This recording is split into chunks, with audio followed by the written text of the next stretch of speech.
So my intention today is to share with you some breathing practices, maybe 2 or 3 or 4, we'll see what time allows, that we can use, that we can have a little handy toolbox to use these techniques whenever we're feeling agitated, stressed, activated, overwhelmed, because they're very quick remedies to all of that to help us stay grounded and settled and calm so that we can operate from that place. How does that sound? Sound good? Okay. I have a question. Just like when your kids come and trigger you, and then you're not working from a, parenting platform, you're working from your issues and triggers and whatever. How do you gather your thoughts again to parent them at that moment when you're dysregulated? Exactly, right? I know. So some of these tools that I'm going to share with you are really perfect, are going to perfectly answer that question because, right, when we're dysregulated, we're not operating from that place of clarity and calm and resilience and support. We're in our fight flight. So yeah, all of these tools actually that I'm going to share with you, any one of them will help you with that. So what you'll do is just notice first, oh, here I am in this agitated, activated state. Let me take a minute. Some of them can just take a minute. Like you can just say, give me 1 second, or, give me 1 minute. And you just, right there where you are, you can do these breathing techniques. And instantly you'll feel yourself calm down, access that deeper knowledge, right? And then you can address the situation. I mean, a pause is always a good thing, right? Reacting tends to not be in our best interest, but pausing and then responding calmly is usually a much healthier option. So taking that moment to pause, to practice one of these breathing techniques that again can happen as quickly as 30 seconds even perhaps. And then you're going to respond from a calmer, more balanced state. So yeah, any of these that I'm going to share. And I saw somebody put in the chat how to sleep better. Right. I'll definitely give you 1 or 2 that are going to help with sleep. I have a go-to breathing technique that I do anytime I have trouble sleeping, and it always helps. I actually also teach a course about sleeping, and so there's a lot of different things you can do for sleep. Firstly, I want you all to get comfortable. Whether you're sitting or lying down doesn't really matter, but when we work with the breath, we want the spine just to be free. So if you're seated, sit up tall without strain. You can even lean back, just so there's no kinks, you're not twisted or something. The breath can flow more freely that way. And then just feel free to close your eyes. I'm not going to do anything you need to see right now.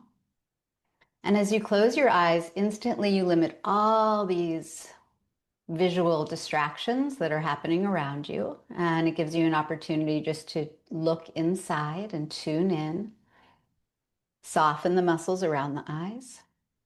And then just take a moment to feel whatever's beneath you so that you feel grounded, right? Whenever we work with the breath or meditation, we want to first feel grounded and supported, steady and safe, especially when the eyes are closed. Now, if you're in a place that you can't close your eyes, that's okay. Just soften your gaze.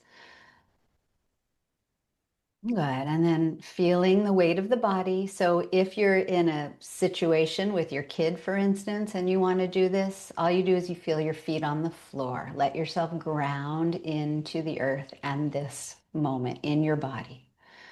So whenever we're agitated, our minds are sort of racing to multiple places. Whenever we come right into our bodies and ground in, we're in the present moment. The body can't be in the past or future. So let yourself settle here into your body, feeling any physical sensations that arise, just checking in. And then notice the way that your breath is flowing naturally. If it's possible, close your mouth, soften the jaw though, and let the breath just flow in and out of your nose and notice its pace, notice its quality. Notice if you want to smooth it out, because most likely you will. And then as you just notice your breath, so first we're just going to begin with awareness. Notice your breath. Notice where you feel it in your body. When we're stressed, the breath is higher up in the chest and a little shorter. When we're in a more relaxed state, we can feel the movement of our belly, the abdomen expanding on the in-breath and returning back inward on the out-breath. So see if you can start to do that a little bit, letting your belly get a little bigger as you breathe in without forcing it. And it'll naturally narrow back as you breathe out. And then as you just connect to your breath and start to feel it in your body, already you might start to feel a little calmer. And then I want to just do a little thought experiment.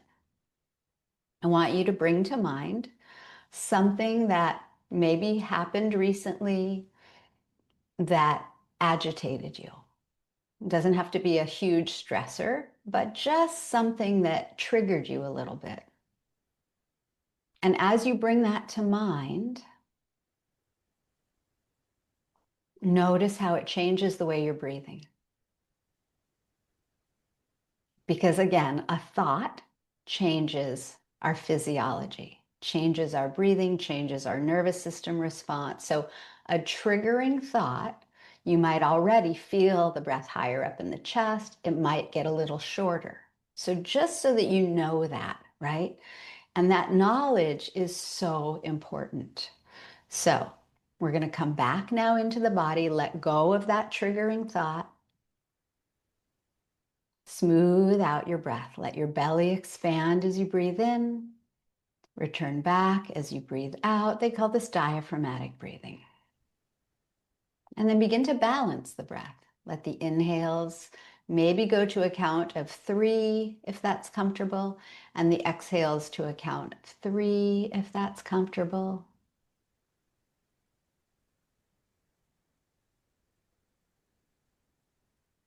And maybe you can stretch it to a count of 4, both on the inhalation and on the exhalation. This balances the nervous system.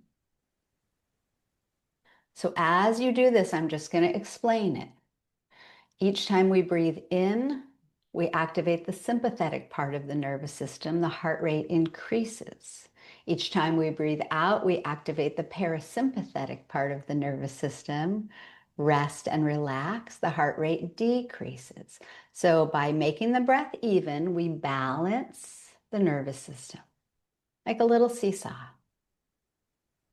Yeah, good. And now if you can stretch it to a count of 5, go for it. Or even 6, they call this coherent breathing. It's very healthy. If that creates stress, you dial it back to 3 or 4. And just play with that for a moment. Keeping the face relaxed, the shoulders soft, the jaw easy, the breath flowing smoothly in and out of your nose.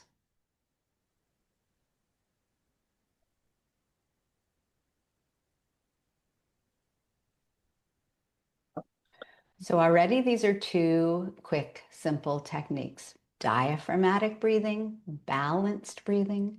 And now we're going to take it a little deeper.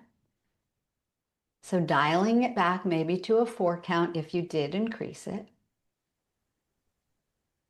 And then see if, as you breathe out, you can lengthen the exhale. So maybe the inhale is the count of 4.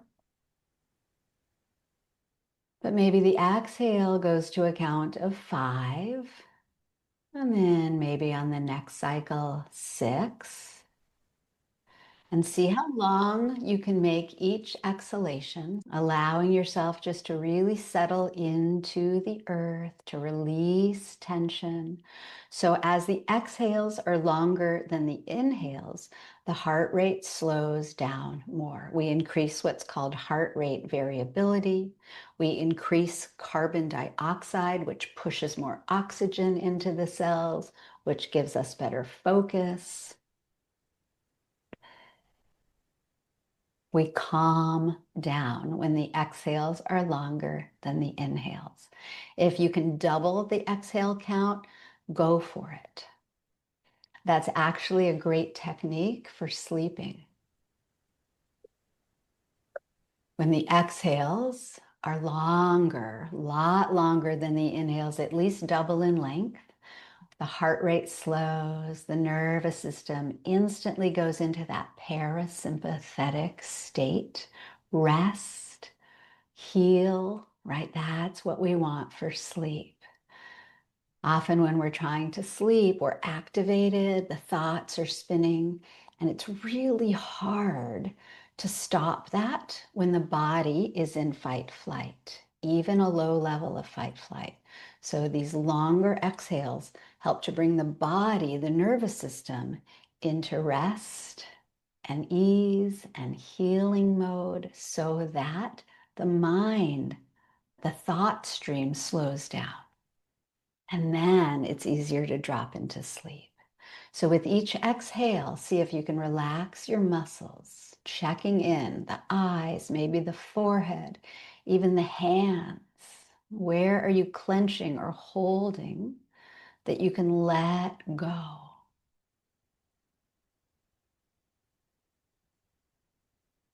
So we'll just do it for about 1 more minute. You can think of just sort of lingering at the bottom of those exhales. Maybe the breath isn't even emptying anymore, but you can energetically or mentally, in a way, keep exhaling.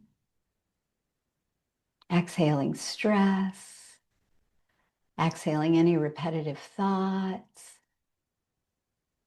any images of the past or future, and just settling into this moment.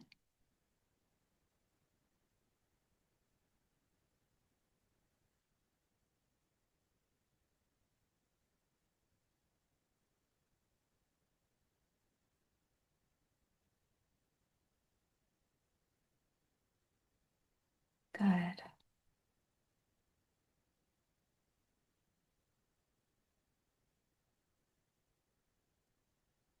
Okay. And now gently just come back. If you want to open your eyes, you can open your eyes.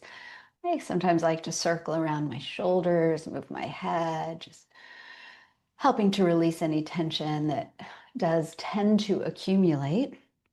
And just take a moment here to notice how that felt, how you're feeling. Maybe things shifted a little bit or a lot. Sometimes when you're not used to altering or working with the breath, it can create a little bit of anxiety or agitation. And that's okay. That's only in the beginning. It's like breaking any habit. Sometimes there's resistance. So just know that, acknowledge that if that's the case. And know that the more you practice some of these techniques, the easier they become. I want to share with you guys 2 more breathing practices if we have time. I'm going to just continue on giving you a couple more tools to have handy in your little toolbox. So anytime you're having trouble sleeping, you're in an agitated state, you're in traffic, you're ready to yell at your kids, you can lengthen your exhalation, maybe just 1, 2, or 3 times, and drop into parasympathetic nervous system. Drop out of fight flight. Okay, so that's a technique that you can use. Nobody even needs to know you're doing it, right? It's an inside job. Nobody needs to know, right? You can do it anywhere, anytime. We used to hear, and maybe you've said it to your kids, I know I used to, when they're agitated, we used to think and say to people, just take a deep breath, right? We've all heard that. You think taking a deep breath is going to calm you down. It's not. It's actually the opposite. Taking a deep breath in, if you recall, I just explained, a deep breath in activates our fight flight response, activates the sympathetic part of our nervous system. The heart rate increases. Anytime anybody's experiencing anxiety, that's the worst advice. Take a deep breath. No. Slow down and lengthen your exhale instead. The in-breath doesn't have to be big. We don't want it to be too big, but the out-breath, we want that to be long and smooth.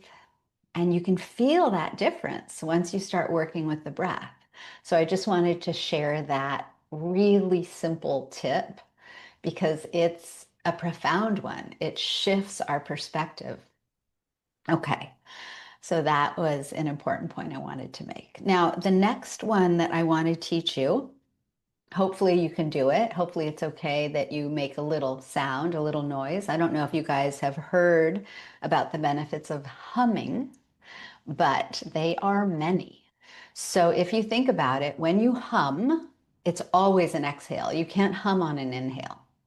It just isn't possible. When you hum, the mouth is closed, the breath exits through the nose, and it often helps to make the breath longer, right? So it naturally creates that long exhalation. But it also does a couple more things. Whenever we breathe through the nose, we increase the nitric oxide in our system, in our blood. And nitric oxide is a vasodilator, which means it helps the blood to flow more freely.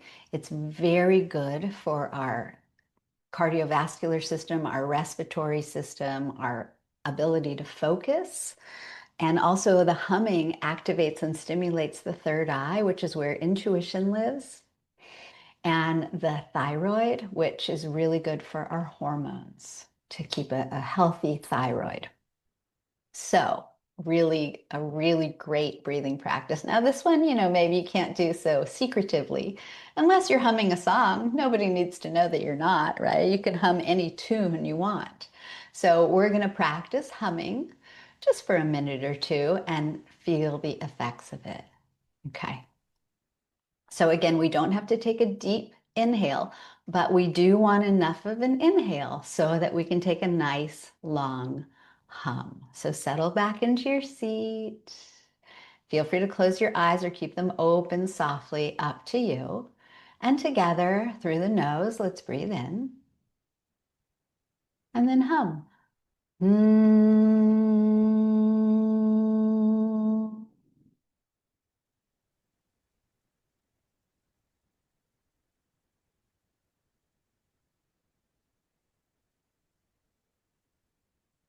And let's do it a few more times. Breathing in just easily.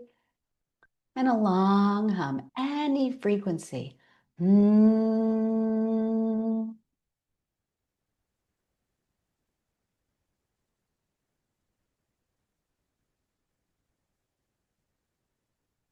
Again, so your pace might be different than mine. Mm.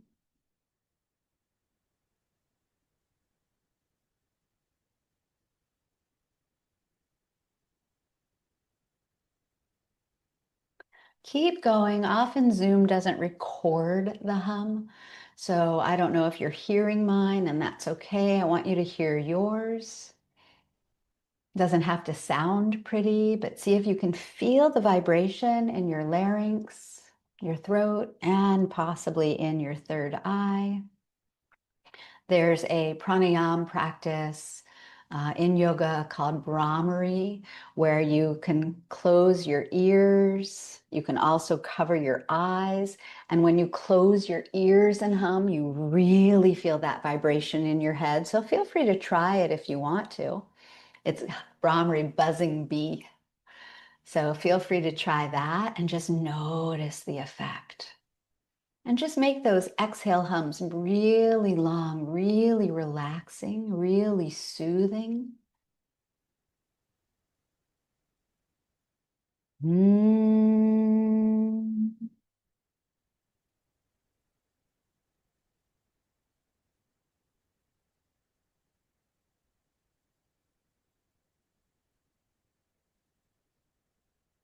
You can play with higher pitched or lower pitched hums. Try closing your ears. There's this, I forget what this little flap is called. You can just press it against the opening. Try it.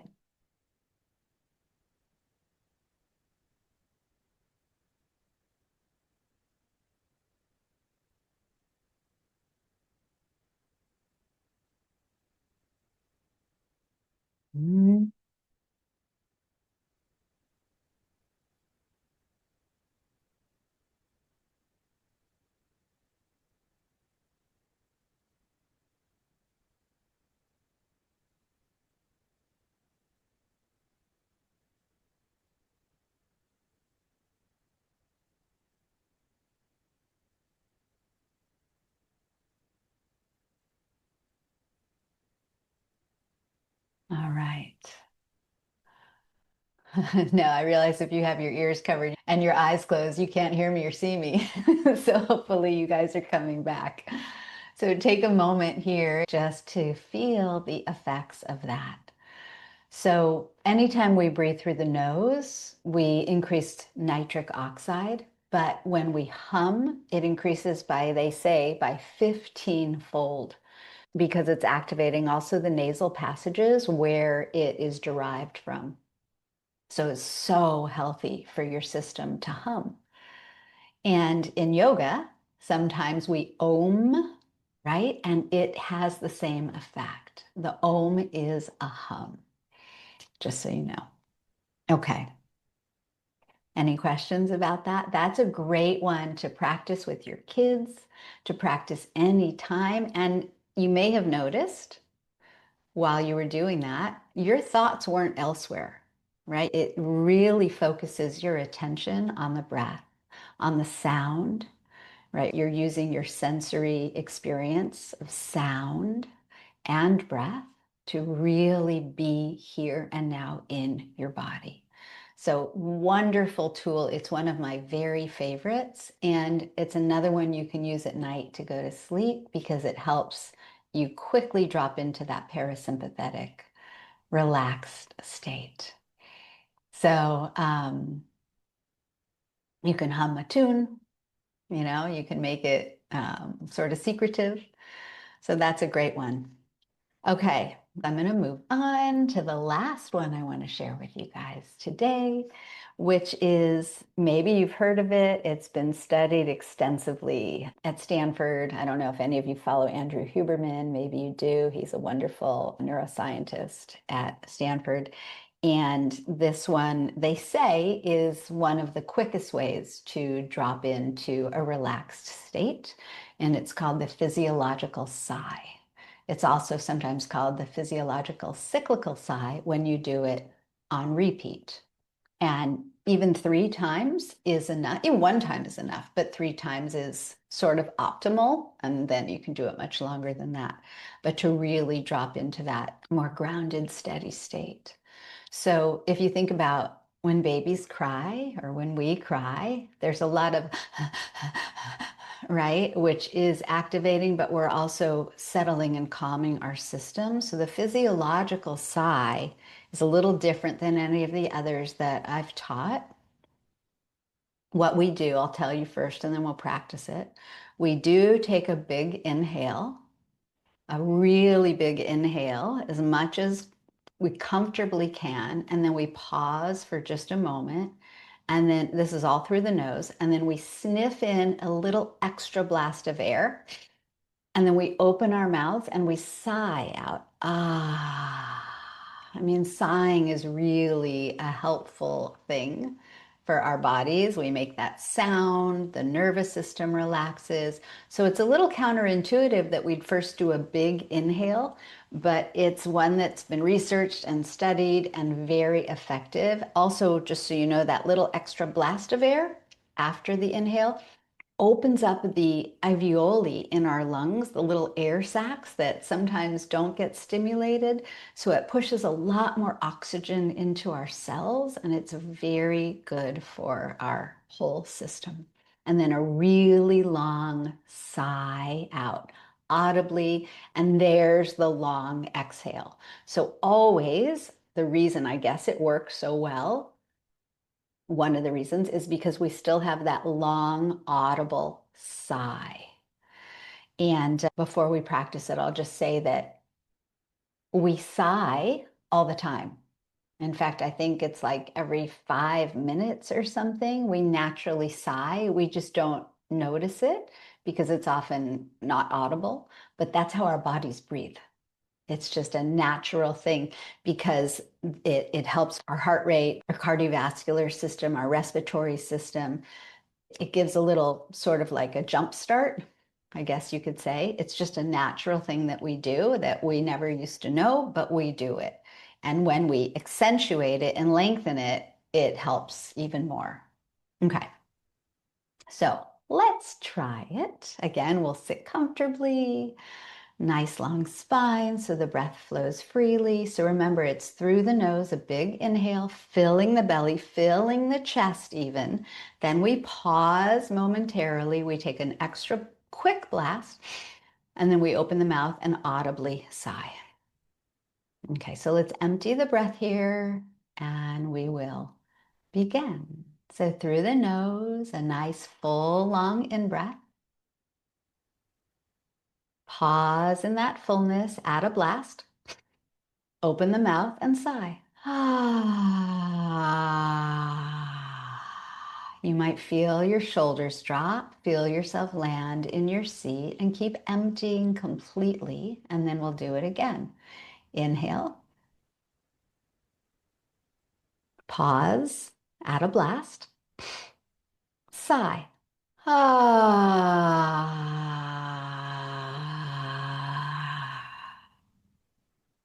Keep emptying, let all the breath exit so completely. And one more time. Deep inhale, pause, add a blast, open the mouth.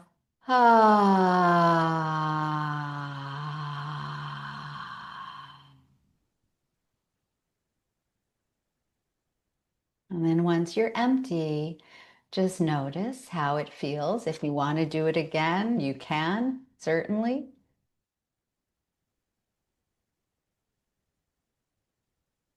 So that is one really effective one. Anytime, like Johanna was asking earlier, if you're activated by your kids or you're activated by anything, a long sigh.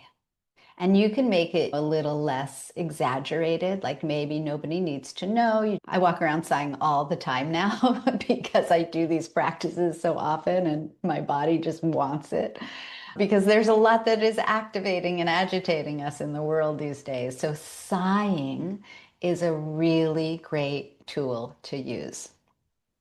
Okay, so those are the ones I wanted to share with you guys today. Those are like my favorite breathing practices that I rely upon when I'm noticing stress creep in, because again, it creeps in just from a simple thought.